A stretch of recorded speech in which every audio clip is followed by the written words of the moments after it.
Hey guys, Professor Bill, Comic Book University, and I brought Mr. Harvey Richards, former associate editor for DC Comics.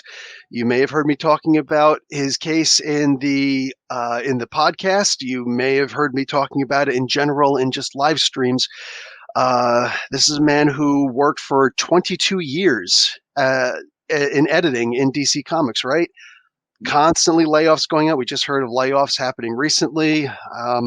But your case is a little bit different, I think. Can you start off by telling me how you got into the industry? Yeah, sure.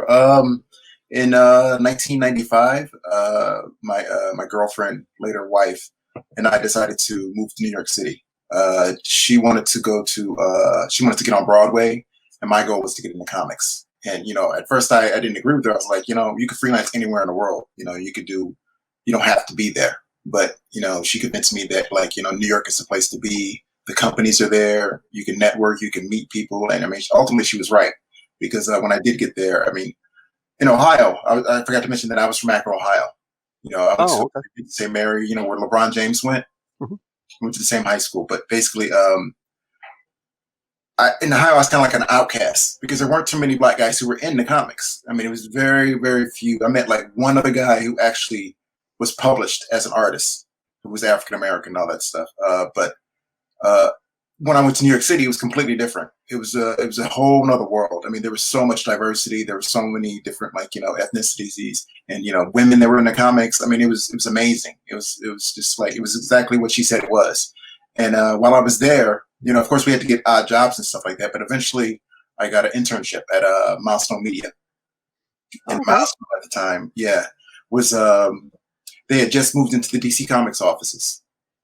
So when I was able to go to Milestone, I was able to meet various people at DC Comics. Like I met L.A. Williams, who was also in that article with me, and I met that's when I first met Joe Illidge.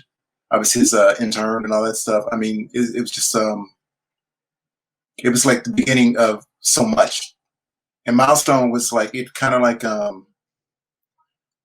it was kind of like the company was kind of like on its way out at the time, but at the same time, it was I was able to meet a lot of people. Like I met Mark Wright, who was like one of my favorite Iron Man artists at the time, and I met a lot of people that came up and coming, and I was able to learn about different skills about the industry.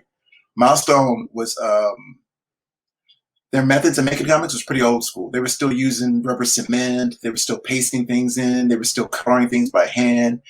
And there was a lot of things to do, but it was a good foundation for me to realize to learn about the comic industry and to see how things used to be done. And in some companies were still doing those things. Even DC was still doing a lot of the rubber cement and still doing a lot of those things, and they didn't quite make that digital jump because this is around the time when digital coloring and stuff was big.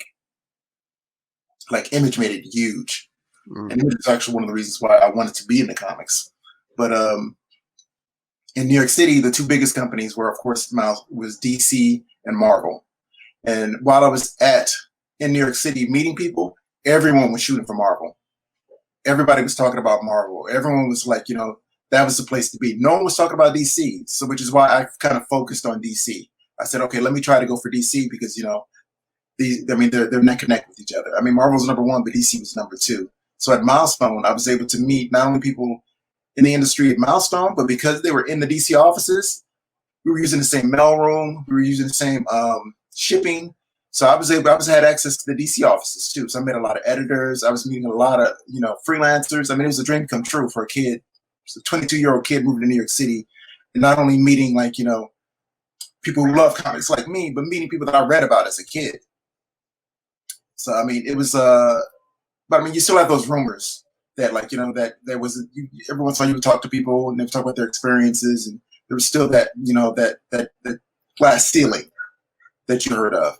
Um, but I was hoping that with such diversity that it would kind of rub off on the other companies. But so I just kind of that's when I started my journey in comics, I guess, in a lot of ways. When Milestone went under, Dwayne McDuffie at the time, he got me an internship at Acclaim Comics. So Acclaim was kind of like, with Fabian and Evan Skolnick, they were kind of like just up and coming. They were kind of like trying to do the Image thing with Ninjak and Exo Man Award, but they're also doing a young readers book with the Disney books and stuff like that. So they were kind of up and coming. And what was cool about that was they were like the complete opposite of Milestone when it comes to technology. Everything was digital. Everything was like computer coloring, computer lettering, it was just like, it was like amazing to see how different companies operate doing the exact same thing. I forgot to mention that Milestone was the first place where I got my first freelance check because I did production for Milestone, and I got like a $50 check because I did some production artwork for Joe Willage and all that stuff. So I got framed that, and that was like the beginning. Because when I moved there, I was moving there to be an artist. I wasn't seeking to be an editor. My goal was to be an illustrator, be an artist, and all that stuff. But technology was kind of with Photoshop. Like I said, it was on the weird cusp because everything was becoming more digital. So I knew pencils. I was doing pencils, and I was kind of learning about ink. But the digital thing was kind of taking over. You had to start to know Photoshop. You had to be more familiar with, Macintosh and computers and all that stuff. So I was kind of like, I had to kind of ask people, learn questions about that, and I had to kind of figure out how I was going to get access to computers, figure out all that stuff. But as I was doing these things, I was also, like I said, learning about editing, learning about the company, learning about like how they do things, what editors did. Because I never really knew what editors did, to be honest. But because I was there, I was able to learn more about the business side and learn more about like how things were being done, especially being as an intern. Eventually, the buddy L.A. Williams, who was at DC Comics still, he got a promotion from the mailroom, and he became an assistant editor. So he told me about his job opening with in the mailroom. So I applied for that while I was at Valiant. I applied for that, and I got the mailroom job. So then I was actually an employee of DC Comics while they were like L.A. and Frank and Ali. There were all the assistants there, and they were like, that was our crew. We used to all hang out. That was our crew at Milestone, or not at Milestone, but at DC Comics at the time. After about a year in the mailroom, Kevin Dooley offered me, told me that I should apply for the new assistant editor job that had just opened up. So I applied, and I ended up getting it. I was working on Green Lantern. I was also working on the kids stuff with Dana Curtin. So I was also I was working on licensing books, and I was working on the DCU Comics books. And there was definitely like a hierarchy, and which ones everyone, like I said, being in DCU, everyone wanted to be working on the superhero stuff. The licensing stuff, DC did because we were part of Warner Brothers, so they would do it, but it really didn't have much profit for DC as a whole. It was just something that had a profit, long-term profit for Warner Brothers because of licensing options. Because those books didn't do extremely well in America, but they were huge overseas. Yeah. So you started off on Green Lantern, the New Corps, and then you were also doing like Flintstones, Jetsons, Aquaman, Scooby Doo. Yeah. Yeah, Powerpuff Girls, Dexter's Laboratory. Oh, that was pretty cool. That's big time.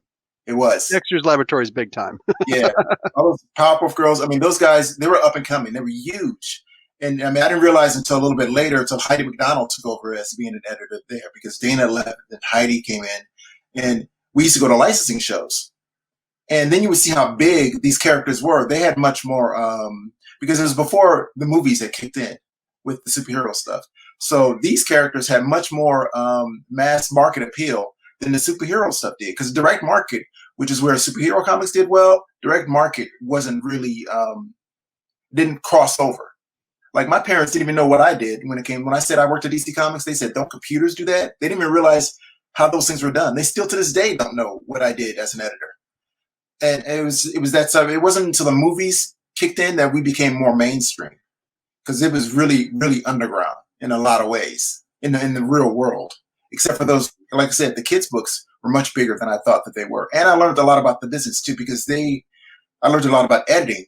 Because the way they did the stories, you had to do short stories. The longest story we would do is 10 to 12 pages.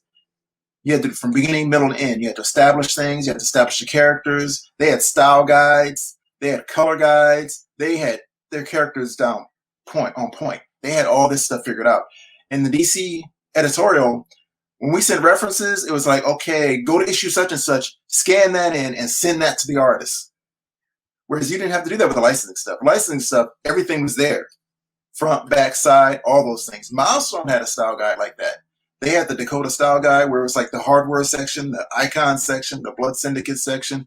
All those things were set up that way. But DC Comics they've been doing it so long and they're running so fast and so furious. The only one who had a sort of a style guide was Denny O'Neil. Denny O'Neil had set up a style guide for Batman. But again, it was the same thing. He would take stuff from different issues. No one was drawing turnarounds. He would just take stuff from different issues. If you needed something for the Batcave, he had stuff already that he would send to people for the Batcave. If you needed stuff for the Batmobile, they had established shots they would send people for the Batmobile so that things would stay consistent. And he was the only one, besides the licensing books, that actually took the time to do those things. And I didn't realize how rare that was, because when I was at Milestone, that was like something they had to do, because it was like that's how they got their, I guess they got their characters accepted or bought by DC, because they had to have all the stuff figured out. Because they pitched to Marvel, they pitched to all these different companies, and DC, Jeanette Kahn was really the ones who supported them, I guess, publishing these characters in a lot of ways. So like I said, that stuff, it helped build a foundation on, like, you know, what editors did, how they did it, how characters were like, because editors are really, they're the guardians of characters. You have to oversee a lot of different things. You have to make sure the characters are consistent. You have to make sure the costumes are consistent. You have to make sure they don't do things that they wouldn't normally do. There's a difference between a Spider-Man story and a Captain America story, which is something that I learned as an editor. I mean, a lot of people don't really realize this. How they solve things, how they do things, how they like fight crime, how they approach different things are based off the character and based off of those specific characters. They have very, very specific methods of how they do those things. Sorry, the last thing you said about the difference between like Cap and Spider-Man, it came in a little choppy for a moment. Okay. But that's important. So could you please say it again? Sure. I was just saying how editors have to be aware of how the different methods that characters use to solve problems. Mm-hmm. Like Spider-Man would solve a problem different from Captain America. It's the Wolverine obviously would solve problems very different from Captain America or Superman or Batman. So as an editor, you have to be aware of those different things, and that's something that I learned as I was being employed or as I was an intern during the company. You talk to different people with different methods. Everyone, no one edited really the same. A lot of people, there were certain similarities, but there was no house style. So, and which could vary from editor to editor, which is one of the other reasons why too, when you get new talent on a book, some of those talents would embrace what the previous team did, whereas the other talent would be like, no, scrap everything, I'm going to start over from scratch, and I'm going to tell my story. That doesn't count, which is a blessing and a curse, because sometimes it works, sometimes it just causes chaos, because it's kind of like, okay, well, which version are we using this, and da da da da da. But that's like I said, it's a blessing and a curse for the comic industry. It's one of those things that helped us survive. It's because there's so many different stories, there's so many different styles, there's so many different methods on how different creators tell certain stories, and how they come out with the conclusions that they do. Which is, you see all those things in the movies too. There are very specific Iron Man stories that worked, that they picked, and they're translated into the movies. The bigger characters have a wealth of things to pick from, whereas smaller characters don't necessarily have those things. They're still a blank slate in a lot of ways. Yeah. I know they brought Bob Layton in specifically for Iron Man 1 and 2 to get the direct advice, and they actually listened to a lot of his ideas, since he was involved in a lot of those original stories. He was. He definitely took Iron Man. That was when I was reading Iron Man. That was when Iron Man was like my favorite character, when it was just like, yeah. And the Armor Wars, to this day, I still love Armor Wars. That was like such an amazing story. And they kind of did a version of it. And they took elements from Armor Wars and put those into the movies. And that's why it works. They modernized a lot of those different things, which is really cool. The Marvel guys really understand and love the characters, so they know how to modernize it, and how to get the heart of the story and make it still work in a movie, in a single story. Whereas in Warner Brothers, there's more of a separation. The comic people and the movie people are there's a lot of separation. even within DC Comics, there's a lot of separation, different departments not talking to different departments. So you don't necessarily get that one core idea. Because the movie guys would be like, oh, okay, we're going to take this character. You guys go over there and do the kind of the funny books. And we're going to do, because we know the movies, so we're going to do this. Sometimes it worked, but most cases it didn't. Yeah. Chris Nolan worked because he respected the property. He understood what it was. He invited editors to the studio, to the thing, to see things. And he got their blessings. And he would actually share the script and all that stuff. But you'd be surprised how many other, like, directors and stuff, they just, I'm going to do what I do. I know what I'm doing. I think a lot of us comic fans can see it right away. You can. You can definitely see the difference.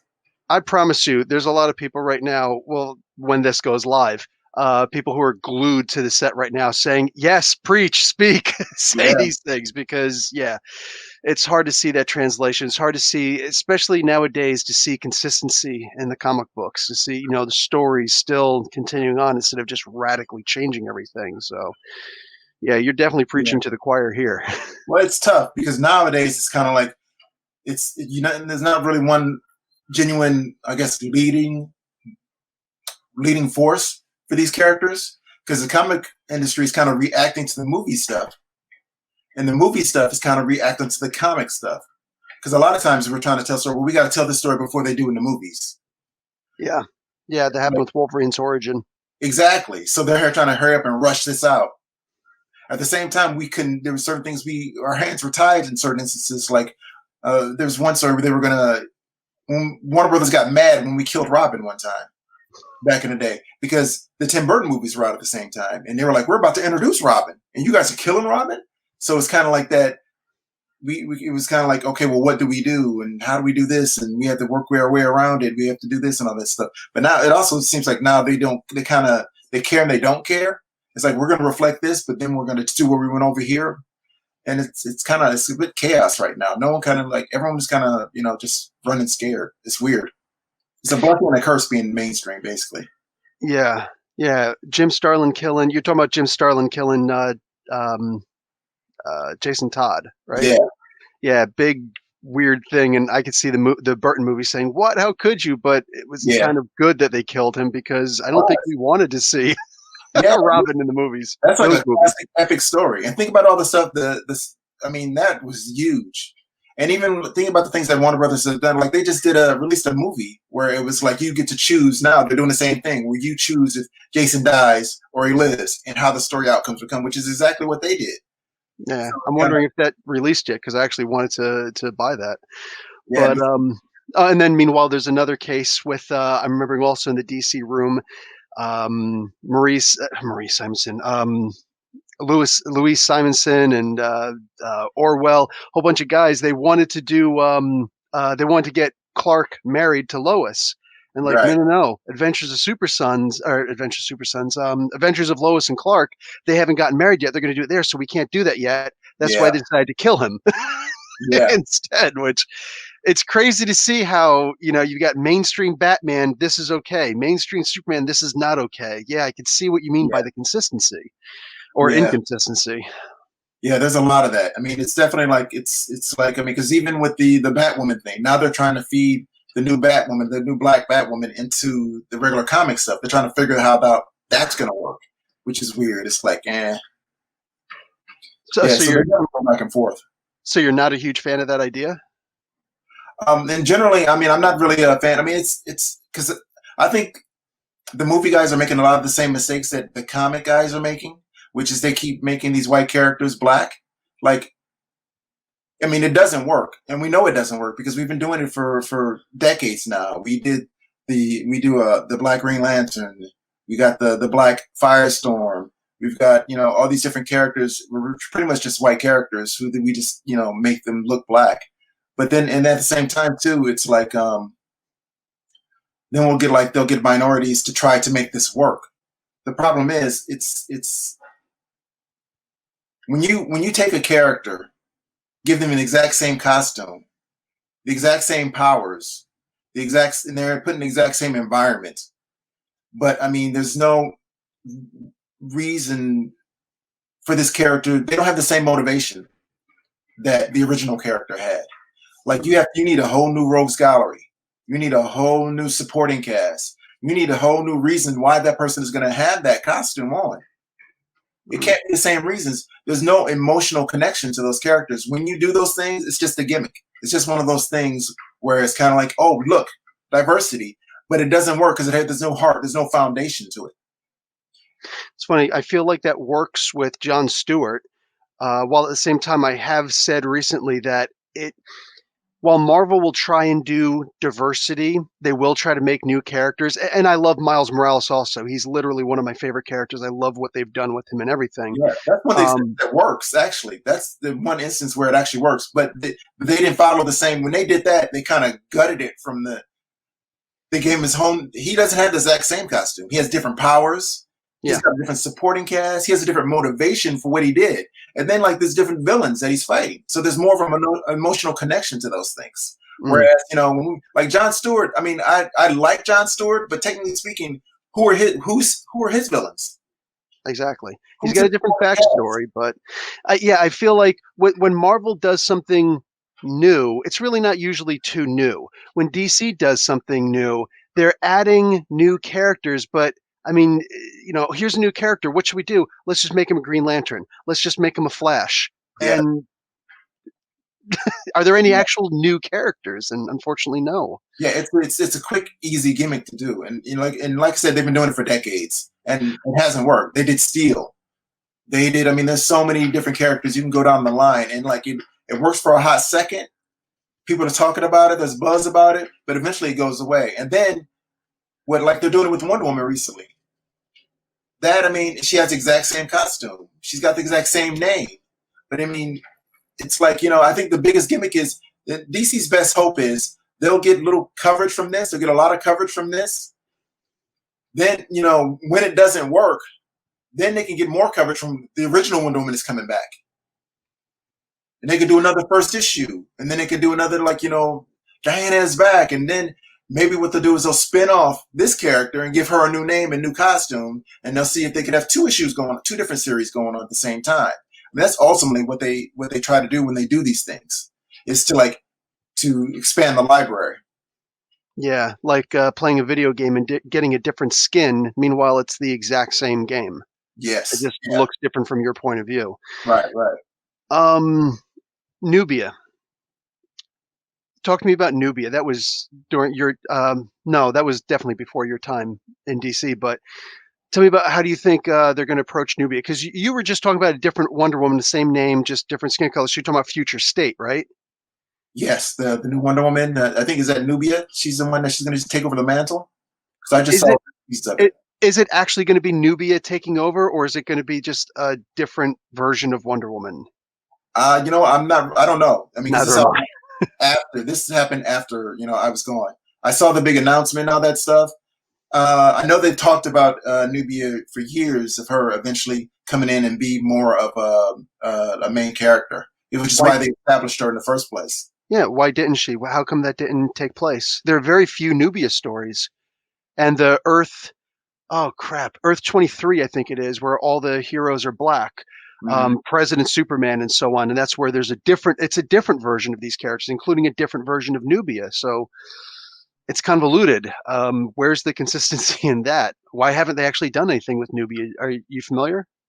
To be honest, I'm not really sure why they made decisions. I know they talked about stuff and they talked about doing that stuff, but it never really worked out. Probably because they could never get the talent that they feel they could execute it properly. And it just comes down to a lot of cases. It's kind of like, and then Wonder Woman's always been like never really been a huge seller.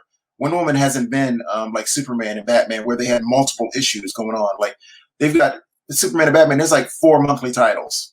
Yeah, they don't do that like with Wonder Woman, because Wonder Woman is not one of those characters that has the massive rogues gallery. She doesn't have all those the supporting cast and all that stuff. She, Wonder Woman is great for merchandising and selling, T-shirts and things like that. But in most cases, if you ask the average person what your favorite Wonder Woman story is, they're either a fan of the TV show, that's how it was for years. Anyone who loved Wonder Woman was a fan of the TV show, or they're going to talk about the movies now, the movie. But like in most cases, most people don't read the comic, but you'll always see someone with a T-shirt. They're very familiar with the character. DC would never let her go when it comes to that, because I mean, there's going to be tons and tons of merchandise, $1 billion that they're going to make off of her, just her image alone. Yeah, when they talk about the holy trinity of DC Comics, Wonder Woman is kind of the forced one in there. Yeah, yeah, yeah. Nobody's going crazy with the comics section on there. Yeah, I agree. I'm hearing so much about the editing portion here. I want to hear more about your story. And for the sake of conversation, anybody who's watching at home, um, for the most part, no names are going to be given here because we don't want to get anybody in trouble. Remember, DC is owned by Warner Brothers, which is owned by AT&T. This is a massively huge company. They've got more lawyers than you've got molecules in your body, so we're not going to be silly and risk anybody getting in trouble. So I would love to hear your story. Well, I mean, which part? I mean, because I was there for a while, so there's a lot of different, stories I could tell. I mean, it's just one of those things where it's like, you were let go in November of 2019, right? No, December. I literally got back from Thanksgiving. Yeah, I came back from Thanksgiving, had the meeting, and then they gave me like a 2-week notice where I didn't have to come into work, and then the official termination date was like late. It was like right before Christmas, I think, something like that. Well, clearly you must have, I don't know, hurt somebody or done something terrible. I mean, like what for something like that? That sounds like there was a committee and a hearing and things like that. No, what exactly happened? No, it's just well, basically, I think a lot of times it's my current the boss I had. He really I didn't even work with them for like, it wasn't even 6 months. But apparently, like he made up a list of all these different things. First of all, I was assisting as an associate. You assist one person. He had me assisting 3 people, on top of editing like 6 books in general. So my workload was massive. Then there was like a list of he started making a list. I started working with him in March. I was transitioning from my other group, the collected editions and all that stuff. I was wrapping up 3 other books that I was working on, and then I inherited 3 other new books in the new Batman group. So I was like overworked in that aspect. And then on top of that, I had to assist 3 people on top of that. No help. As an associate, you don't get an assistant to help you. So let's really quick. So I've got my notes still from episode 40 of my podcast where I talked about this with my wife. There's 5 levels of editor. So there's assistant editor, then associate editor, then regular editor, then there's group editor, and then executive editor. So there's another one. There's senior editor right before group editor. Oh, senior editor before group editor. Well, yeah, there we go. I'm going to just add that part in here. Mm-hmm. And after that, it got kind of fun. After the senior editor, then there was a group editor, but then they started kind of like making up titles. Like there was executive group editor, and then there was like senior VP, executive group editor, and all that stuff. So it was kind of like, it got kind of like funny after that. It was Yeah, when I was in the Army, if they just suddenly made private first class major, I would have just kind of said, "What the hell are you doing?" Yeah, DC was very top heavy. There was a lot of senior VP, this and all that, executive VP, senior, and there was a lot of that. I mean, there was like 30 of those guys who were like VPs. You looked at the masthead, go to look at any of those comics, look at that masthead and see all of those like VPs, senior VPs that they had at the time. I mean, I'm not sure how many they have now because, like I said, there's a lot of layoffs. Yeah, recently. Massive. All right, let's pull up a Detective Comics. Let's see. For crying out loud. Yep, we've got associate editor, group editor. And that you got to look at the index. Look in the back where do they have it now in the comics? Is it this part right back here, right on the bottom?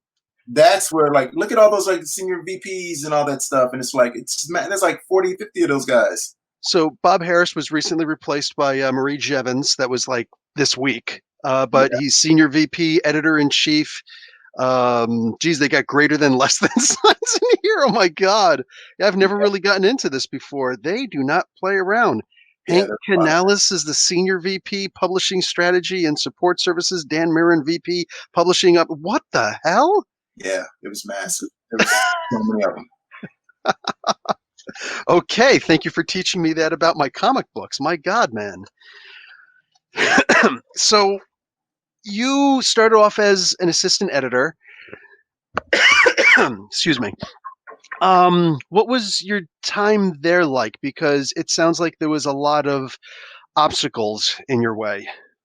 Well, I mean, it just seemed like it was a point where it was like they were kind of like, like how I try to describe it as, how there was like sometimes your kids would be like go to another kid's party and all that stuff, and all these kids are friends and they're hanging out, but you got a new kid and you're like, oh, go over there and play with the new kids, and they don't want to play with them. They kind of like, you be nice, play with this other kid and all that stuff, and it's like, like, here, take this, and like, oh, see, he's an idiot, he messed up. They're basically like kind of like bullying them around and just passing them around. They're dealing with them, but they're not really dealing with them. They'll put them on stuff, but they're not really paying attention to it. So it was a lot of me shuffling, going back and forth to different areas. Like, at one point I'm in editorial and I'm doing this and all that stuff. I had editors that would literally like, some editors would literally not work with me at all. One editor put "Do Not Disturb" signs on his door because Wow. he didn't want me bothering him. When he went on vacation, he didn't want me to touch anything. Other editors, they'll work with you. They did stuff with you and all that stuff. It was like some editors were like, embrace you and they'll work with you and they'll talk to you about storytellings. I mean, early in my career, that's all it was, where there'd be certain editors that would work with you and they would do it. You're supposed to teach the assistant, the job. You're supposed to teach them about ballooning. You're supposed to teach them about lettering. You're supposed to teach them about storytelling. You're supposed to teach them about like, picking talent, using the right talent for the right book, using the right artist, putting the right people together. So a lot of those things, I mean, that's part of the job you're supposed to do. The higher guys are supposed to do with the lower guys. And, eventually there was a tier system. Eventually they would let you, see what you know how to, see what you've learned, see what you can do, and they'll have you edit books. And if you can prove that you could do something, then, maybe they'll give you more books. So then maybe, and you kind of can work your way up. But I mean, I didn't necessarily get that. It was kind of like, okay, well, this book is about to get canceled. We're only going to do 3 more issues. You can edit that. And there was a lot of that. Or it'd be like, I mean, I think when I first got there, they said in 6 months you'll have your first book to edit. That 6 months turned into like 6 years, where I finally was given an opportunity to edit a book. And then a lot of times it was books that like you couldn't do anything on. Like there was one editor, how he got promoted was he took a book, a low selling book, he fired everybody, put a different team on there. He put Philip Menez on the team. He did Warrior. I think it was back in the day. It was like Eddie Berganza. He did Warrior. That's how he got promoted, because Guy he took Gardner Warrior, right? Yeah. and he changed it to Warrior, and the sales went up. They were like, "Wow, nice job. Let's see what else you can do." And then like his career just skyrocketed from there. He kind of like, he was the last editor that I know that was given that opportunity to do that. In most cases, it's kind of like oh, it's been 4 years, you can promote it, that sort of thing. It was one of those things. It used to be like, like LA said, it used to be like, seniority would get promoted. That's how it happened. But then eventually it switched over to just like, okay, this person earns it. We like this person. This person is not going to be promoted. Sometimes they wouldn't even interview anybody. It's kind of like, and if they did interview someone, it would be like they knew what the job was already. Or at least they knew who had the position already, and they would go through the motions of interviewing people. The formalities, yeah. Exactly, because they had to, technically speaking, when there's a new position, you have to like release the paper. You had to, put ads out. You had to do all those things. But in most cases, they went through the motions, but like they usually hire from within. Yeah. So there was a lot of that. So you brought up L.A. Williams, and you said about this thing. So one of the things that I saw with him was he was given the Impulse book. Love Impulse. Holy crap, Impulse is just one of the best. He's my favorite Flash character. I've said this multiple times before. LA comes in, he decides, let's get a different artist on this. Let's start really kicking some butt.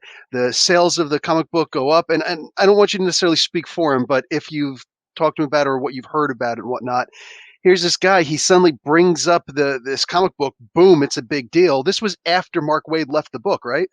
Yeah, yeah, Yeah, it and was. instead of hey, congratulations, like with the Guy Gardner Warrior story, instead he gets, why would you bring this guy here? He should be doing Superman. Yeah, because that was one of the things that you dealt with a lot was you couldn't necessarily like at least it was back in the day before the Dio came in. A lot of times there was this like the Dio was the one who started off getting exclusives, bidding with Marvel when it came to artists. Dio. Dan the Dio. Oh, okay, yeah, okay. So he was the one that started that. He started that whole thing where he made DC a little bit more competitive, where he was getting exclusives and signing guys to exclusives. Because DC back in the day, their model was we don't we don't buy superstars, we make superstars. Hmm. That's how it was like in the 90s. It was one of those things whereas a lot of times people would start their career off in DC and they would eventually go off to Marvel, become superstars, and then they end their careers at DC. After they were a big star, they would come back to DC. That's how it was, back in the day, back in the 80s, 70s, 80s. A lot of these guys would get the start, like, think about it. Jim Aparo, so many artists and writers in general. They would just go back and forth to Marvel and DC, but that's how they would get their foundation, and then they would go off and become superstars, and then they would come back to DC. That's how it was. But then that changed too when it came to but they definitely had one of those things whereas certain artists could work on Marvel and DC. Like you couldn't be an unknown and then come on to Marvel and DC. Or excuse me, you could be an unknown and work on Superman or Batman. You had to be a certain tier. Yeah. But think about also L.A. Williams, he discovered Ethan Van Sciver. Yes. He put Ethan Van Sciver on Impulse and became huge. Yeah. Yeah, you could tell the difference of those books. He started doing the covers also. Yeah. And that's one of those things that editors are supposed to do. You're supposed to be able to find new talent. Mm-hmm. We don't necessarily do that. Like now, that was when we could get submissions though too. Now we don't even accept submissions because now it's kind of like DC. When it comes to DC, their whole approach to talent now is they only work with superstars. Like you can't even do an unknown book. You can't even do like an unknown character. You have to be a certain caliber artist. They're like, we don't look at submissions and we don't groom talent anymore. Now we just kind of get talent that like are established. Like we'll either grab someone from Marvel if we can afford it, or we'll get somebody from Image from what they do and what they've established, and we'll bring them over and those things. But basically, and plus because those guys will have an audience too. So those guys, maybe they have some of the book that's 15, 16,000. At least we can get 15, 16,000 people on this new title. And that was like that's how kind of things have changed a little bit when Dan DiDio took over in that aspect when it came to talent. Mm. I can't help but notice that you mentioned Jim Aparo, another Batman and the Death of Joker audience with DiCarlo and all that. I got a chance to work with Jim too, which was awesome. But it was towards the end of his career. But yeah, I got a chance to work on Legends of the Dark Knight, which is one of those dream come true type thing. Literally, that's what my question was going to be. So, did you actually have the opportunity to work on a Batman title? Okay. Were there others or just Legends of the Dark Knight? The Batman group twice. I was in the official Batman group twice. But then I worked on Legends of the Dark Knight back in the day with Andy Helfer. And that was by far, that was a dream come true too, because the Legends of the Dark Knight were standalone stories. And you could kind of just you can get anybody you wanted to work on those things, which was how I could work with Jim Aparo. There was an old story that he worked on that didn't quite finish. And we were like, let's publish this. We just had it re-inked by John Cibolero to kind of look a little bit different. But yeah. Okay, nice. So one of the things I want to bring up, no names, for Warner Brothers would often give the Carrot Awards. I don't think the Business Insider article really explained that as well as they should have. There were awards that they would call carrots for some of their properties, the people who worked on their properties and whatnot. You were given several of these. You were awarded several of these. On one particular case, someone was meant to hand you that award. And what were you told by that person? Well, he basically said that some people think you deserve this. Strongly implying that, he didn't think that I did. Yeah. Yeah. And, and unfortunately, he had a lot of power And I think in a lot of ways it was like he's known for like once he makes up his mind about something, that's it. That's done. You can't get him to change his mind. And that was the impression he had of me. And so anytime anyone was like, oh, nice job, you did great, you did such and such and such and such, it didn't matter. Like I can get a reward, it didn't matter. I can get, a great review, it didn't matter. So and that like, in situations like that, it's kind of like, yeah, well, what do you do?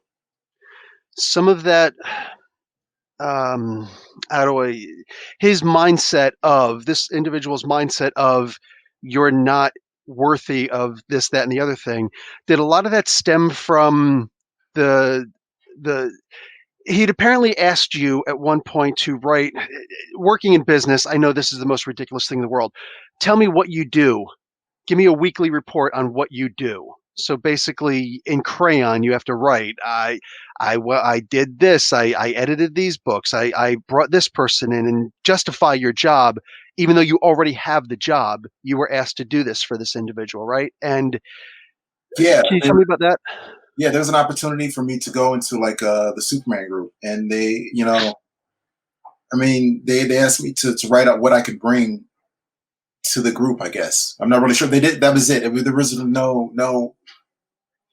It wasn't a normal thing, normal procedure, normal method. It was kind of like just like what could you bring to the group? Well, it was kind of like that's it, just go. And I was, yeah. I mean, they didn't say how long it had to be. They didn't say write specific things. Like they didn't say how do you do a comic. They didn't say like what does an editor do. They didn't say there was no specifications at all. It's just like what can you bring to this group. So this was about as informal a letter as possible. I don't know if you probably didn't listen to the podcast that I put out, right? No, I Okay, haven't. no worries. No worries. So I want to just explain. My wife and I are both, well, she's a former English teacher. I still currently teach on the side once in a while. Um, but there's a difference between a formal letter and an informal letter, and that's literally like just the two top subgroups of writing a letter. When you text someone, you're not going to get formal with dear sir and to whom it may concern and nonsense like that. That's only stuff that Yeah, you do for an interview. But this wasn't an interview. You're already working for the company. This is a very non-standard letter. Like this is something that simply doesn't happen. It's completely oddball off the wall to ask someone, tell me what you can bring to. That's usually something that you ask somebody in person. Hey, what do you think that you could bring yeah, to the table? or someone who's just trying to get into the company. Like I can understand if you Yeah. were like, okay, they never worked with you before. They've never, they don't know who you are. This is some guy you met off the street. Yeah, I can understand that. But Yeah. like internally, there should have been different like methods. There should have been different and those methods they changed. They varied from here to there. Like they were interviewing people like last year 2019 they were interviewing associate editors and stuff like that for and assistant editors and interviewing people who were editors for years. They're doing interviews with them again. These are people you trained. You should know at this point what they can do. But I think they were just kind of going through the motions because I was on probation and I couldn't apply. So I see all these people walking into these offices interviewing people who've been working there for you know 4 or 5 6 years who've been in the company, and they're like, that was something new. Most of the time, it was kind of like, when you, it was like they make it up as they go. They kind of like there was no structure on, you do this, this, and this, you get promoted. You show increase in sales, you get promoted. You take on a certain workload and you handle it, and nothing slips, then you get promoted because then you understand your job and you know your job. But there wasn't those things in place. No, you were already there. And the response that you got for this was, uh, "You've got poor grammar." What exactly did he say? He just came down. He just talked to me, and he was kind of like, well, you. He said I made a mistake when it came to the different versions, vernaculars of there, like instead of over there or the possessive there. And Yeah, the thing is, I remember too when I sent this email off that like back in the day, like the grammar stuff isn't as good with these programs, these softwares, like as it used to be. This is in the '90s. So when they had when I was sending an email out, there was a grammar thing where it was like, did you use the right version of this? I thought I hit ignore all, but I think I actually hit change all, and that's where the confusion came in. Hmm. And I Yeah, think no cell phones in the 90s. right, and then that was it. That was the red herring. That was the thing that he used for years to come. And this is granted, I've been in the company like 4 or 5 years at this point. But this Yeah. is what he was able to use after that. To whenever someone said, "Hey, I want to promote so and so," they were like, "No, grammar problems." So I saw that right. I read that right from the Business Insider article. It seemed like that was the big crux. That was the turning point where he just made up his mind. And you pretty much confirming it well now, and also the idea that No, he's his somebody mind who's was not made up going to change before his that. mind. His mind was made up for that because it was brought up. I mean, because I had gotten 2 awards before that. Hmm. So and in general, when people do that, like right after that, the promotion happens. Right after this, there were people who were there. They would get the reward, and then when it comes to our review time in March, they'd be getting a promotion. It would be like almost back to back to back. There were people who won those who would get carrots almost every year, and they would get promoted almost every year, just like back to back to back. It's just like wow. It was just like there's no stopping this person, all that. Yeah. So like, but that was what he was able to hold on to when it came up at that point.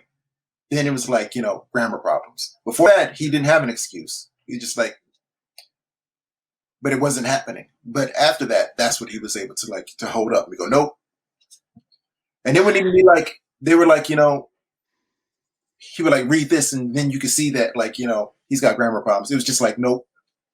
This one time. Yeah, it was just like because even like I had another editor who tried to get people promoted. He was like he says, "Can I read this thing that you sent off?" And I'm like, I don't even know which version I sent because I wrote the thing like 3 4 different times. And it was like, I don't even know which one that I sent to these guys. So how would everything, and why would you even ask me to that? I mean, you know what I do, you know what my work is, and you know what I'm capable of. You think that I should be promoted, but you want to read this document because you believe them? It's kind of like, I thought we were like, coworkers, we were friends. I've been working with you for the past year. You haven't had any problems with me. Who cares about this document? You know what type of person he is. Because I wasn't the only one that was treated this way. Just a lot of people just gave up and left. Yeah. LA was one of them. One of many. One of many. Yeah, I mean, Were Frank were, Barrios, Ali Morales, all those guys, they just left out of frustration. were these all people of color? Yeah, yeah, pretty much. When I started DC Comics, all of the assistants, except for one, were all like minorities, and they all just left. Except for me, they all left just one by one out of frustration. There was one time when they went to Human Resources. When you had your exit interview, you go to Human Resources. He put down his pencil and stopped writing stuff down, and it was like because I've heard it all before. And it was just like, so it's always the same thing. So usually you hear the same people say, or all these people, different people saying the same thing, and you say, huh, there's apparently a problem here. Instead, he just says, yeah, this is stuff I heard before. Translation, it's not going to change. You need to change, but how? Yeah. Okay. So how long did it take for you to finally get a promotion from, what was it, assistant editor to associate editor?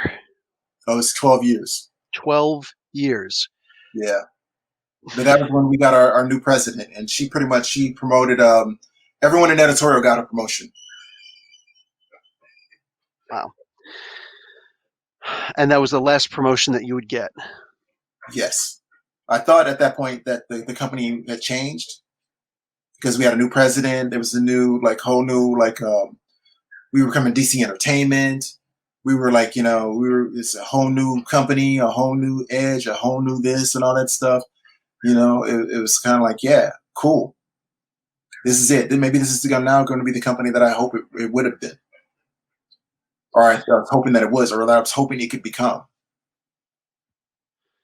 So I'm going to ask the question I think that a lot of people are asking. Why did you stay when everybody else left? When you saw all of your coworkers, your friends leave? Well, I mean, I'm there's no wrong answer. I mean, yeah, I know there's no wrong answer. It's just that I'm black. Isn't anything new. I've had family members who've been passed over by promotion. I've had friends who've been passed over by promotion. I was still making money. I had a 401k. I had a pension. I had medical benefits. You don't like quit a job, and I had a family. I was married. I was the only one with regular income because my wife or fiance, she was a freelancer. So she was a music. She would get jobs and it'd be well for a while, and then wouldn't have a job. So we needed my medical benefits. We needed, that steady income. mm, So yeah, there were times where I probably could have left and should have left, but being a freelancer is a single man's game. yeah, Not when not when you're like married and have family, and then eventually we had a kid and all that stuff too. So you can't necessarily just like up and go. hmm My parents just taught me you don't quit a job where you're getting paid well. And I knew that like if I quit, I wouldn't get unemployment. I wouldn't get there's certain things that you wouldn't get. I'd be starting from square one. And I what I wanted to do was like I don't want to just you don't leave one thing without setting up another better thing. hmm But that's when I kind of realized that it wasn't until later I realized that it's such a small community. It's such a small thing. Whereas other people had the ability to jump onto to Marvel. But Marvel editors know DC editors, and Marvel works with the same freelancers, and DC works with the same freelancers. People go back and forth, yeah. and people are have a certain impression of you in one area. A lot of times they get that impression translates to other people because people talk, people gossip. Yeah. Um, Yeah. I was just talking about a comic with my wife yesterday, and we both agreed in the movie industry, what is the biggest career killer that a person in charge, a director, can say to make sure that an actor or actress never gets to work again? This person is difficult to work with. Yeah, that's a lot of time. And it Yeah, is kind of a big boys club working in the comic book industry, so I get it. or a scandal. A scandal could ruin your career. No, yeah, yeah. If like you're innocent of the scandal and whatnot. Um, yeah, like I'm living in Canada right now, but I'm a Jersey boy. Mm-hmm. So I know there's a lot of people in a lot of countries who maybe don't fully understand what you're talking about, I had benefits and things like that. Unfortunately, since healthcare is tied to jobs as opposed to it being a basic human right, like here in Canada, Yeah, I could I be love that. unemployed and I'll still have my health care, you know? It's a blessing. Canada's amazing. My my ex, she used to work and she did ragtime in Toronto for a year. She did what time? She did ragtime. Oh, The music ragtime. Okay. ragtime. Mhm. So she was living in Toronto for a year. So I was going back to Toronto back and forth, at least once a month. So yeah, Canada's amazing. Yeah, I'm in Toronto, Mississauga, Quebec, which is right Montreal. next to. I'm sorry. I'm in Mississauga, which is right next to Toronto. We're part of the Greater Toronto area. So Oh, yeah, yeah. that's a great area. It's often considered the most diverse city in the world. Kind of, kind of. New York might beat it, but Yeah, yeah. Oh man, yeah, that's heartbreaking. But I do hope that enough people have been, the people who are listening to this. I mean, obviously, if you've got kids still in high school and whatnot, they're maybe not going to understand that unless they talk to their moms and dads about it. But like sometimes you stay with jobs that you hate just because it's paying the bills, just because these benefits. Nobody it's like being an immigrant picking apples over in Italy. Nobody wants to come over to America or someplace else to pick apples here. I could do that back home. Yeah, yeah. So yeah, you have It's to all, leave for something better. yeah, but it was also too. It was better career wise too. Having DC next to your name, you think at least I assumed that way too. That I get more credibility being here than just being outside the company trying to build my name and build my reputation. My name was still being published in books on a regular basis. My name's on thousands of books out there. So I just came to the conclusion that even if I'm not I don't get a chance to become an artist at DC Comics and draw a Batman book. At least my name is attached to Batman books, Superman books, Justice League books. So at least part of my legacy and all that stuff. That I got a chance. A kid from Ohio was able to make it to DC Comics and to draw, or not draw, but to work for DC Comics. Hmm. My name is out there a little bit, and now my daughter, she wants to be an artist too. So now I can sit up there, with the knowledge that I've learned and the skills that I've learned to teach her, kind of guide her to the steps that she has to take. Nice. But it's not over for me. I'm still working on, working on becoming a freelancer, with the other things that I've learned.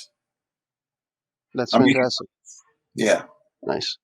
So I've seen articles where you're talking about how you need people of color in not just in editing, but in the groundwork and the foundation of the creation of a lot of these new characters. What does a diverse, like a truly diverse comic book world look like? This is one of those things where I thought I came to this conclusion as I was working at DC, because I realized that in a lot of ways we always have, at least DC always uses, they'll use a writer or they'll use an artist, like they're doing right now. They'll use all those different things to give the illusion of diversity and all those in that aspect. But what I came to a conclusion is how important minority editors are, because you need someone on the other side who understands what messages you're trying to say, what stories you're trying to tell, what, the language, there's a lot of different things that gets lost in translation in a lot of different ways, which is why, when you make these white characters black, another reason why it doesn't necessarily work. There's not too many minorities who are involved in the creations of the characters from the ground up, where there's nothing there. If you look at the history of the DC characters, who created these characters? The only character that I know of that has besides the milestone characters, there's not too many African Americans or minorities who were there at the ground up, at the building the foundation of these characters, and it shows. That was one of the reasons why the Static Shock cartoon came into fruition with Warner Brothers. Mm-hmm. Because have you heard about that? How that happened? How it happened? No. Well, basically, after Warner Brothers, after they did the Superman animated series, after they did the Batman animated series, after they did the Batman Beyond series, Warner Brothers was like, okay, we want to do something different. We want to do something with a minority character and all that stuff. So they went through DC's library, and they couldn't find anyone, because it was the same problem that I told you. These characters weren't well rounded.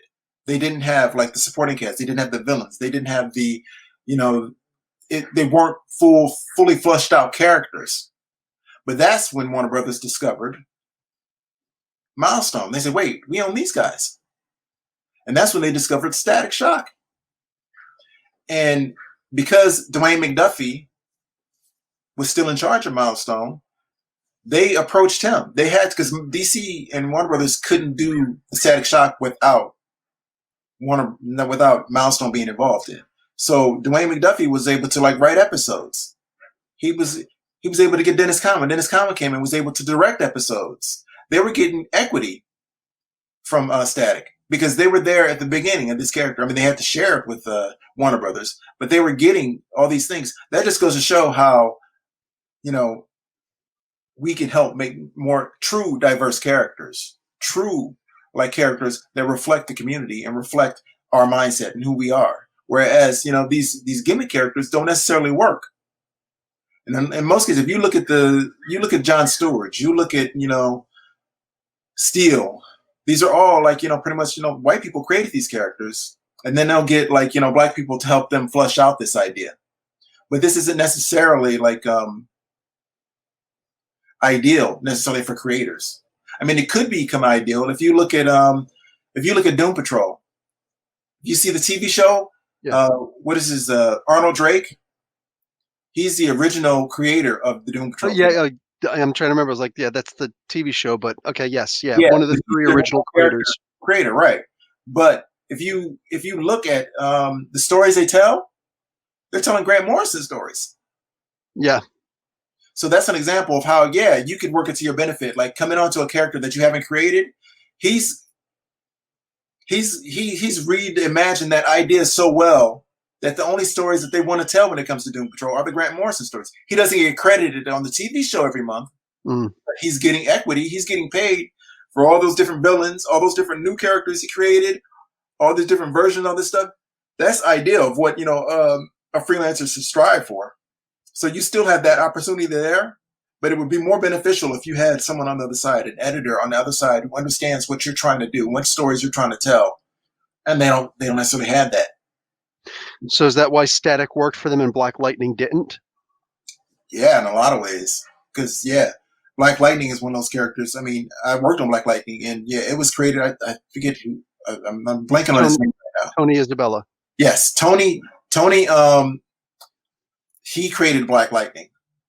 They eventually they had Trevor Von Eaton come in to tweak it some. But if you look at the credits, it's Tony and Isabella with Trevor Von Eaton. Mm-hmm.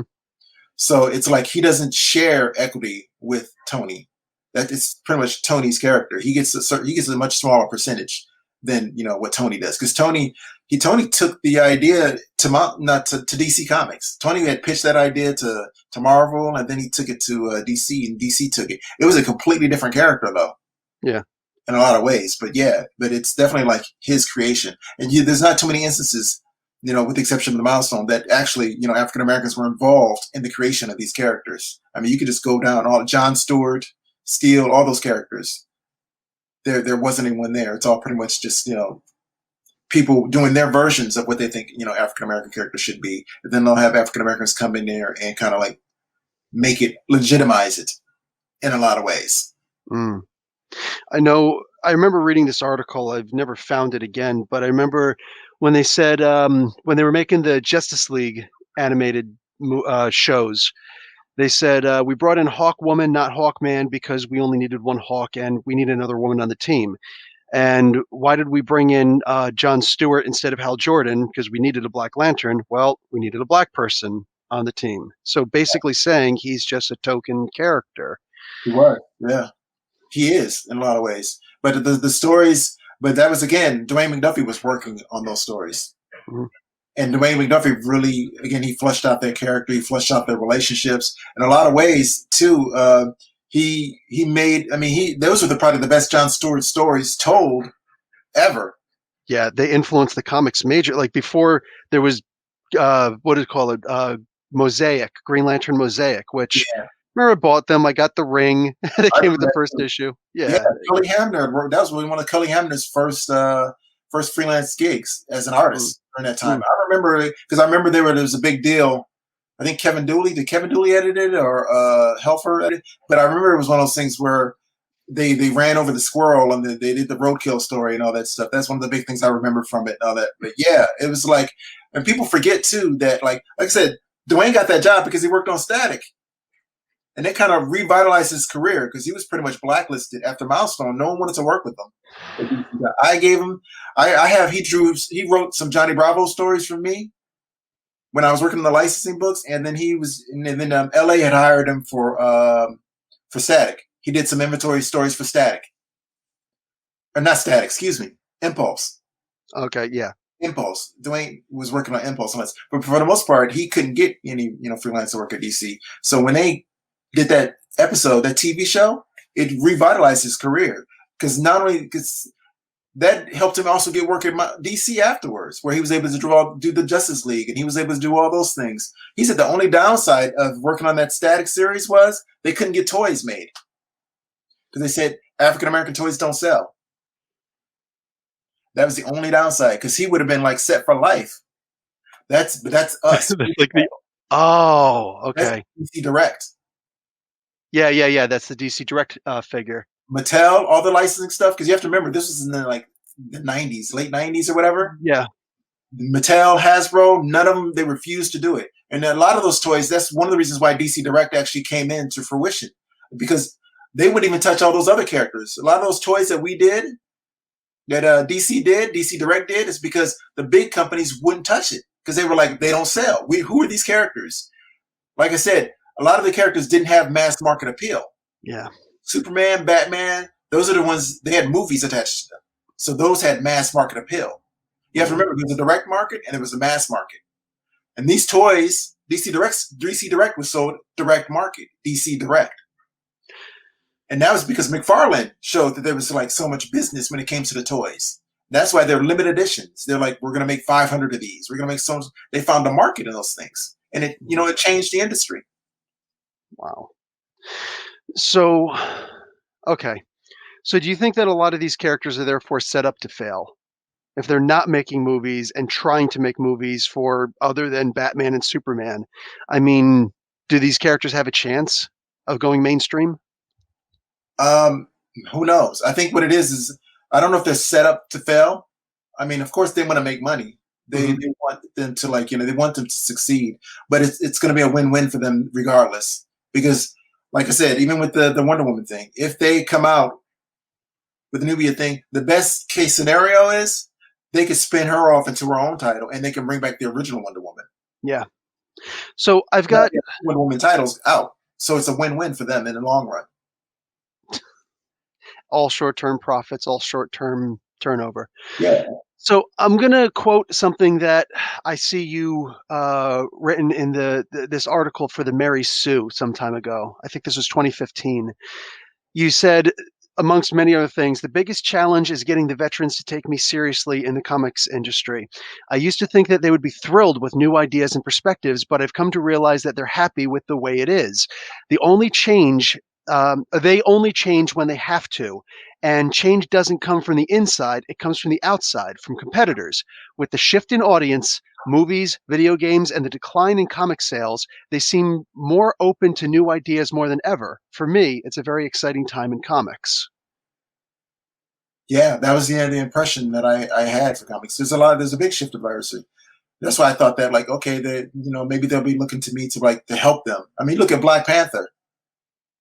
Black Panther was the story. It was an okay character. That movie kicked it into the mainstream, and the reason why it happened is because they had minorities working that thing. They had an African American director. They had African American writers. They had African American actors and actresses. They really, I mean, that was by far my favorite Black Panther story. Period. To this day, it was amazing to actually see it. I mean, because some of those things, those elements that they took from the comics too, directly from the comic, but they modernized them and they changed them. And they tweaked it. They got rid of the more offensive elements of it. Yeah, McGregor didn't hold back. He was white. He didn't hold back with that stuff. Some of the, and that was, I think, what most of the story was based on. But they also incorporated, obviously, since Nakia was in there, they introduced some Christopher Priest elements, which I think is the best thing that Christopher Priest has ever done. They kind of sort of brought in some of the stuff that, I know his name, Reginald Hudlin. What he was doing, not really too much of what Coates has done, but I mean, for the most part, they brought in some of the best stories out there. They didn't touch anything for the most part that Jack Kirby and Stan Lee did, aside from the creation. While at the same time, Stan Lee's interpretation of the character, I think, was fantastic. And at the time, at the time of the creation, Jewish people were considered minorities, along with Italians and Irish. So. That's why it was Jack Kirby. That's why they all had pen names. Stan Lee, Jack Kirby. They all, it was kind of like their secret alias. Yeah. And comics too it was kind of frowned upon. It was kind of like they did it, but it kind of like you couldn't publicly let people know that you were doing it. You were kind of doing it on the down low. Yeah, it was embarrassing. Yeah. And they weren't allowed to go bigger stream, which is why when the blaxploitation movies came out, that's around the same time that Luke Cage came out, because now they were accepted into the mainstream. So let's take advantage of this. But yeah, is what it is. Tell me, if you can, what do people in your general circles, and I know I'm not saying this the right way, and I apologize to you and to the audience, but in general, when you talk to other people of color, when you talk to your friends in this regard, I know that Black people don't have a convention, they go to and okay, this is what we're going to do. But in general, people in your circles, how do they also feel about the obstacles that sometimes people of color have to face, and how much time consuming it is, as opposed to creatively, moving forward with your job? I mean, I've heard of various experiences, and I've heard various stories throughout my years in the industry. I've heard of stories whereas an artist, he submitted his work and the editor loved his work and he was amazing. He was this, yeah, you should come to the office and we're going to do this, this, and this. He would come down to the office and they would go, oh, I didn't know that you were black. And then like you can see the shift, like all those big plans and there's all those big stories and all those big this kind of shift. Well, this title, this character isn't available right now, and we got to change this, and we can't do this, but we'll give you this 10-page story right now, that sort of thing. So there was definitely like a lot of those things. Let me stop you there. Why does that happen? In your opinion, it's right, it's wrong, it's your opinion. That's what it is. It's your perception. Why does that happen? Because a resume gets your foot in the door. It gets you your interview. The thing that gets your other foot in the door is the interview process. Whether it's as blatant as, oh, I didn't realize you were black, or you just see in their face like, oh, you're Harvey Richards. Like what? When you see that, maybe it's a presumption, maybe it's not, that the other person is thinking, oh, you're black, or oh, you're not white, or oh, you're not one of us. It could be an Indian company and you come in and you're actually Latino, and it's like, oh, we thought you were one of us, oops, however that could happen. Why, in your opinion, does that change everything? If they loved your resume, if they loved everything enough to bring you in, why does that shift happen?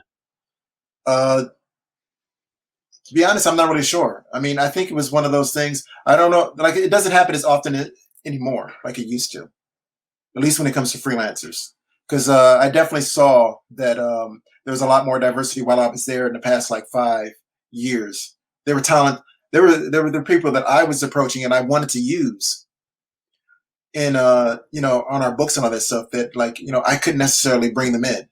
Because Dwayne McDuffie, he said it, to me when I first started years ago when I was an intern. He says, as an editor, as an African American editor, you only get to use a certain, you have to be sure if you're going to use a minority. If you're going to use an African American, that person better be top notch, better be this, because whatever they do, if they make a mistake, it's going to hurt them that much more, and it'll hurt you. They're going to question your judgment. So whenever if I say I'm going to use this artist, and if it's obvious that they're an African American, they question your judgment immediately. It was one of those things where it was especially early in my career. So I couldn't necessarily just pitch anybody I want. A lot of times you just use the same. A lot of editors in general, period, use the same talent over and over and over again. Because a lot of editors don't have they consider themselves as writers. They don't necessarily consider themselves as artists, which is another reason why you don't see too many they don't have the submissions thing anymore. Where in the conventions they used to have editors look at submissions, they don't do that anymore. Because a lot of times these editors don't know how to work with new talent. They don't have the skills. We don't, like I said, editors are supposed to train people. They don't necessarily have time to train the assistants and the associates anymore. They kind of just let's hurry up and get this book out. Let's hurry up and go. Let's do this. We got to do this, do this, do this. And so that's why people, if you see a lot of the same people are being used over and over again. Because if you use a different talent, then the executives are going to question your judgment. And then if a minority choosing another minority, they're going to question you, is he really good, or is it just your friend you're trying to hook up? So you have to really be careful when it came to using minorities and new people too. Did he ever talk to you about his creation? Dwayne McDuffie ever talk to you about his creation of Deathlock and the reception that it got from inside the Marvel offices? He told me various stories, but he never said anything specifically about Deathlock. I forgot, actually, to be honest, that he created Deathlock. Yeah, because when I was with them at Milestone, he was well, first of all, he intimidated people a lot because he was a big guy. He was Dwayne was I want to say maybe 6'6", 6'7". He was tall, so he's a very intimidating guy. He was huge, yeah. And so he got a lot of times when people would meet him, people were automatically almost intimidated. And then because he was abused so much in comics, a lot of people said he had a chip on his shoulder. But really, he was just pushed around and dumped around so many different times that he was just fed up with it. And he wouldn't, he would really he would stand up for himself. And then people gave him, oh, he has an attitude problem type thing. A lot of people did. There was a story he told me too. He came up Remember when they used to do the trading cards? Yes. He did that for Marvel. He was an associate editor. That was his idea to do the trading cards back in 91, 92? Yep, that was his idea. And they were basically like, okay, you go do this. And it blew up. It was huge. It did I extremely bought them. well. Yeah, me too. I mean, I got, the little portfolios and all that stuff, and I saved them all and all that. But like, it was huge. But that was during the time. What I wasn't aware of, he said that was during the time when editors would get royalties at Marvel. So like, that's the reason why people wanted to be on X-Men. That was under the Shooter days. Well, during that would have been the remnants of the Shooter days when they were still expected to get royalties and whatnot. Yeah, that they did that well into the 90s. Because I know another editor that I ended up working with, he said when he was working on X-Men, he was getting royalties. He was kind of like one of the last tiers of that. Yeah. Maybe early 2000s. But it sold millions. And Dwayne said, am I going to get royalties? He asked him about his royalties. And they were like, well, technically you're an associate. You're not a full editor. So you don't qualify for them. I'm laughing. Obviously, this is laughter of I just want to throttle someone. But hey, and that's wow. That's what comes up a lot. There was a lot of red tape. They always found a way not to give you the same, courtesy, not to give you the same respect. And I think enough of us know that very famous letter that he did to Marvel, that very sarcastic letter of, hey, since, 2 of the 4 black characters that are in comics right now ride skateboards, I've got a great idea for a new story. And I encourage everybody to go and look up that story, that perfect archetypical trope. I think that's one of the best stories in comics history. I'm not familiar with that. I got to look that up. Oh, yeah. So he says, so here's this pitch for this new African American character, the African American skateboarders guys, and like he rides on a skateboard, and he's got that one white girl that every time that he acts up a little bit too much, she puts him back in place, and so on. So, oh my God, it was like you can actually read the letter. Yeah, I'll try and find the link when we're finished. So I can send it to you. It's an amazing letter. Like you could read it and just laugh your ass off when you're reading it. And that's what actually led to the Marvel guys saying, okay, we kind of see what you're doing here. So what do you want to do? And that's when he came up with the idea for Deathlock. Yeah. Interesting. I didn't know that, because I know that too, because I know some people have brought up the fact that, like, at least other minorities have brought up the fact that there's a lot of African Americans with electrical powers now. Like there's Black Lightning, there's Static, and then armor. There's a lot of characters too with armor. There's hardware, there's steel. So there seems to be certain tropes. Even like Cyborg armor. So it's kind of like there's a lot of different things that, like, they're following certain thing. And Dwayne would do things like Icon. So completely different characters sometimes. But then again, of course, then DC goes and makes President Superman from Earth 23. I think you've explained it enough in several of your other articles where they're afraid of changing. Basically, the way I translate it to is it's a boys' club. Hey, this is what works. Let's just go with what works. Change is bad. This actually works. So, yeah. Well, change is expensive. Change is scary. Change is, it's like, there could be a time where the comic industry is more like the music industry. Whereas hip hop is the big thing right now. Country music could be the big thing in the next 10 years. Rock and roll could be big in the next 10 years. Reggae could be big. I mean, K-pop, J-pop. I mean, there's so many different things. That would be like, the ideal world in comics should be. That's how comics should probably be structured at. And I'm sure there are companies that are trying to do that. But at least I know that's what DC is trying to do. Like they're trying to do the young readers books. They're trying to do like the hardcore, the Max stuff. They're trying to do like the regular superhero stuff. So I know they're trying to do those things. I just don't think that they have the right people in place to do those, because they keep going to the same sources. They keep picking the same sources. Yeah, they keep drawing, the same people. It's funny because in not just the comics industry, but in every upper management group, people fail upwards. It's like, oh, so this didn't sell big, but you did everything that that you're supposed to do. So here, let's see if you can do this instead. And that definitely happened. Tell me about the difference between intrinsic diversity and diversity as a marketing tool. Well, I guess I mean there's certain gimmicks that you could do to give the illusion of um, of diversity, which is easy to do, which is what they're doing with like the Wonder Woman character, like which is what they're doing with the Batwoman character on the TV show. I mean, it's they've been doing that for like decades, and it doesn't work. I mean, it'll be like a quick a lot of publicity. It'll be a lot of newsreel and pop-ups and all that stuff, and a lot of different, but it doesn't really last, and it hasn't lasted. And I'm surprised that Warner Brothers is still doing the same.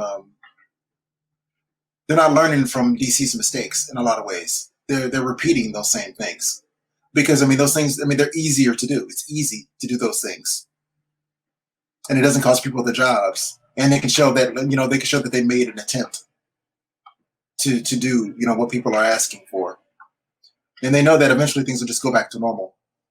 Mm. They could just keep doing what they always do. So no different than the typical little thing like Superman's going to die, Captain America's going to die. They're coming right back. Exactly.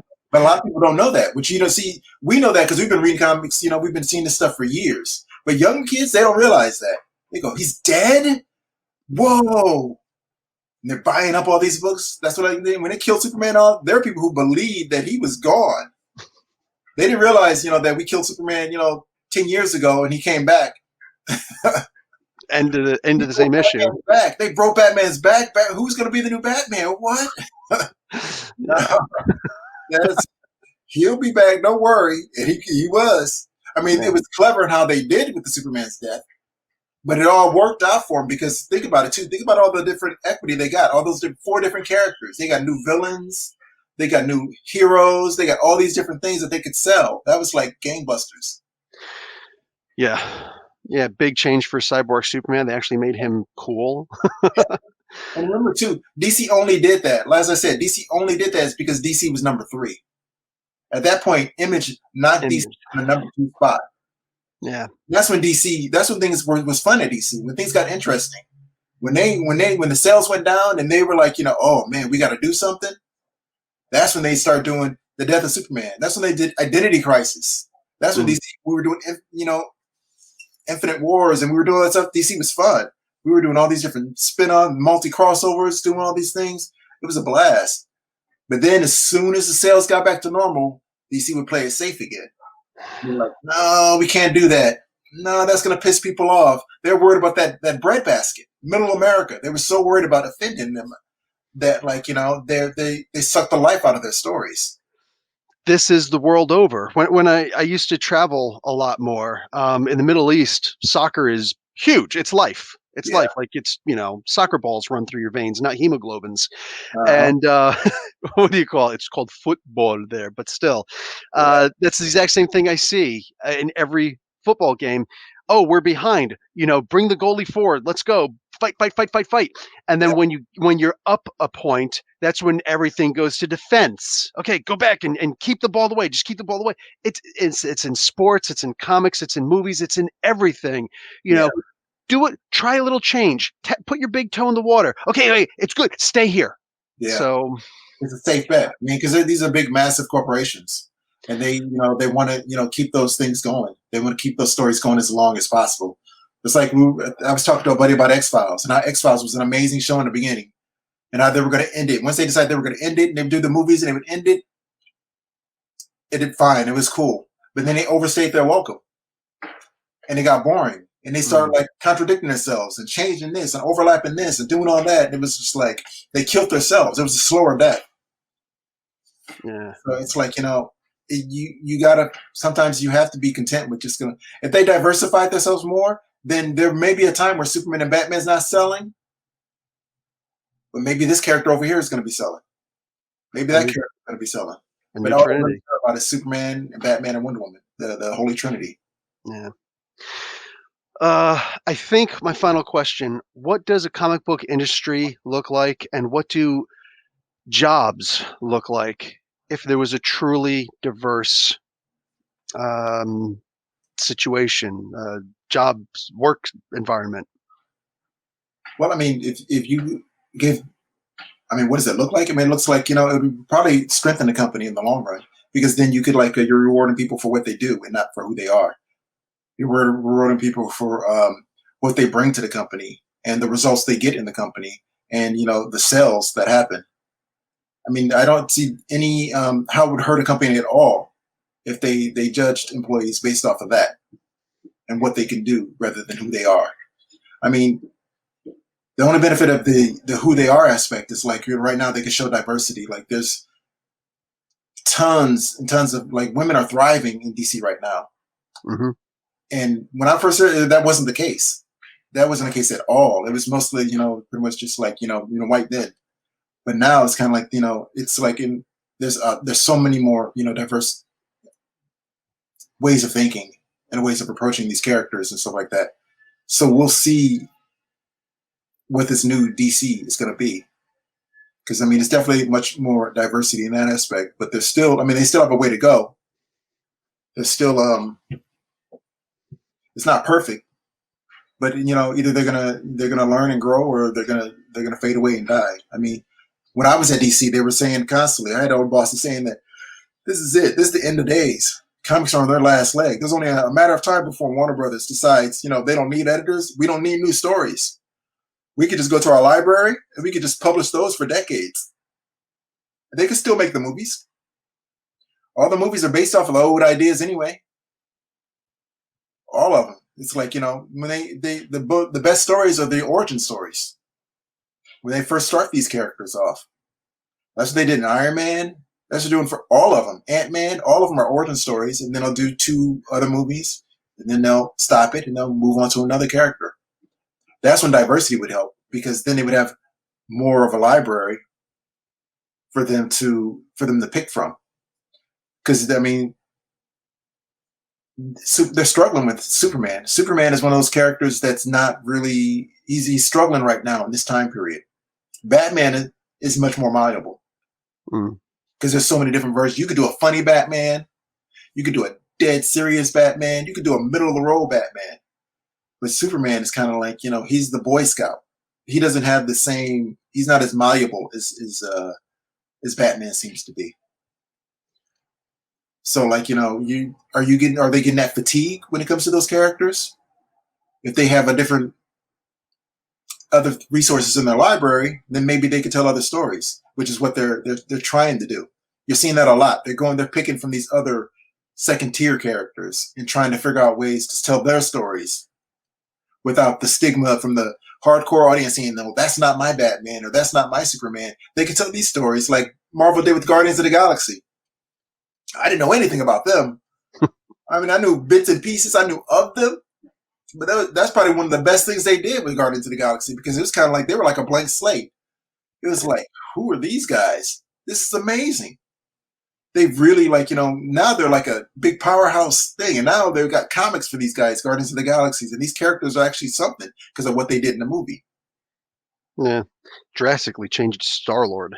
But for the better. Did they? Yeah. I wasn't that familiar with Star-Lord. I mean, I just know about his guns and his mask. That's the only thing I knew. Yeah, originally he was this godlike character, like Stardust from way back in the day. Not quite Superman level, but really. Yeah, he was. They said that he was part like he's part like God or something like that. Yeah, they made Ego the Living Planet a celestial now instead of just a big planet created by some scientists. Whatever it is, what it is. Yeah, now I hear you. I think that's pretty much just about it. I want to thank you for coming on and telling your story. I mean, is there anything else you want to throw out, or? Not that I'm aware of. I need to look up this article about the skateboarding that Dwayne wrote, though. Oh, yeah. I'm going to find that for you after we hang up. So I'm going to do the quick outro, and then we could talk for a couple more minutes, guys. That's it. We'll talk to you guys later. Thank you so much for being here. Thank you so much for attending this interview. I genuinely appreciate it. We've been trying to do this for like 2 weeks, and we finally locked it in. I know. Because I was about to postpone it again too. I was like, I gotta do my spinning, that's what I said. But like, no, I gotta do this because I've been promising to do this. Appreciate. Thank you. So I appreciate it. that's all good. All right, guys. So Professor Bill, Comic Book University, class dismissed.